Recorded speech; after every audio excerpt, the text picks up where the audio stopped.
karena yang selama ini banyak bermasalah memang di kurma di Indonesia itu di masalah suhu. Jadi yang harus kita tahu, kurma ini dia butuh panas tapi juga butuh dingin.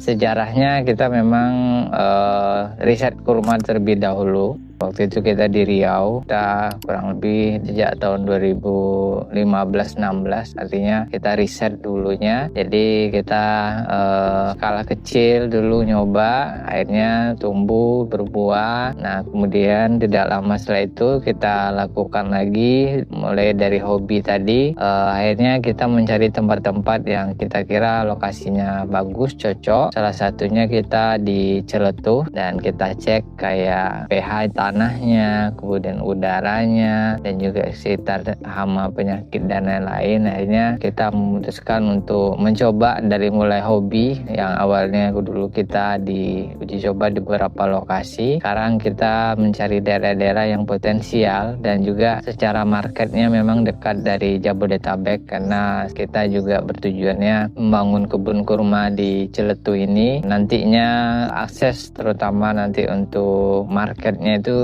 karena pasar kurma muda memang utamanya memang mayoritas banyak di Jabodetabek. Jadi akhirnya kita memutuskan untuk menanam kurma di Geopark Celetuh ini, dan ini juga dekat tempat wisata di Geopark Celetuh yang dimana orang banyak untuk berwisata di sini. Akhirnya kita mencoba menanam. Kita dulu yang tahun 2021 itu ada nanam sekitar 32 pohon, dan selanjutnya kita ada 430-an pohon. Itu di tahun 2022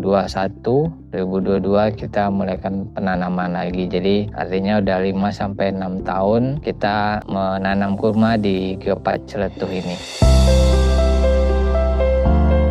Kemudian di sini karakter tanahnya memang beda dengan daerah lain. Jadi makanya dari sejarah tadi kita sebenarnya sudah mulai melakukan penelitian riset awal, terutama seperti udara, suhu, dan juga tanah. Karena memang di sini bedanya dengan tempat lain.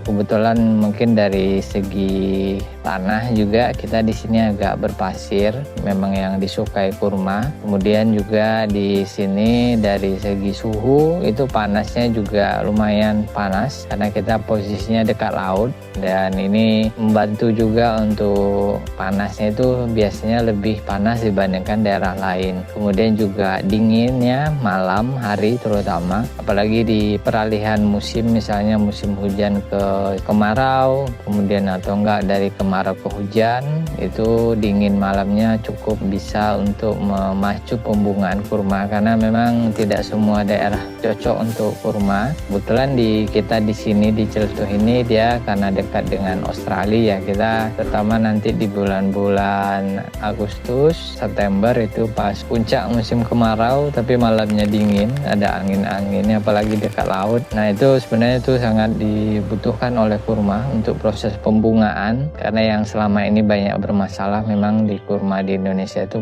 di masalah suhu. Jadi yang harus kita tahu, kurma ini dia butuh panas tapi juga butuh dingin.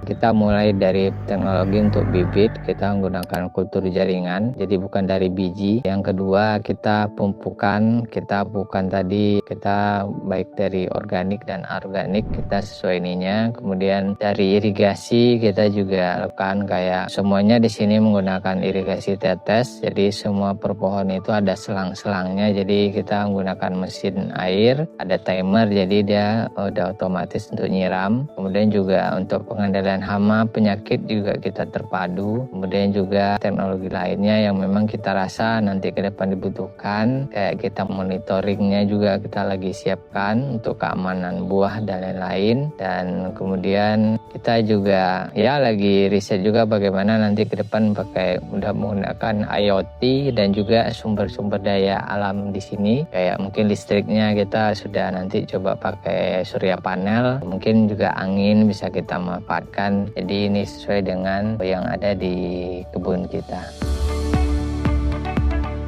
Ya kita ada saung, ada kamar mandi, ada parkiran, kemudian tempat istirahat. Nah ini masih standar kita karena kita belum buka untuk umum karena masih terbatas. Nanti kalau memang sudah produksinya ada banyak, itu kita baru bangunlah fasilitas umum lainnya yang memang bisa untuk menampung untuk tamu wisata yang cukup banyak. Harapannya kita untuk kebun kurma ini menjadi percontohan di Indonesia. Harapannya nanti ke depan bisa menjadi contoh di daerah-daerah lain juga yang memang mau menanam kurma, mau belajar kurma, tapi juga tetap kita akan dampingi karena memang dari sini kita banyak hal yang kita bisa kolaborasikan bersama, baik dari kayak mahasiswa yang pengen penelitian atau para pengusaha yang memang ibaratnya mau terjun di dunia usaha berkebun kurma, atau dari segi pasarnya, dan juga di sini dari sisi agama juga kita lihat banyak ininya. Jadi harapannya semua bisa datang, bisa kerjasama karena kurma ini di dunia jatuhnya pangan, kalau di Indonesia mungkin masih buah-buahan. Jadi ini memang ke depan kita untuk bagaimana mengamankan pangan terutama dari kurma ini ke depan bisa menjadi daya tarik tersendiri. Jadi kita tidak hanya selalu impor dari luar, tapi kalau bisa kita penuhi sendiri, swasembada sendiri, dan kalau bisa kita juga ekspor jual ke luar. Jadi kita pengen kurma ini tidak hanya lagi yang kita dengar hanya produksi dari Arab, dari luar, tapi Indonesia juga bisa memproduksi kurma tentunya dengan kerjasama di banyak pihak nantinya.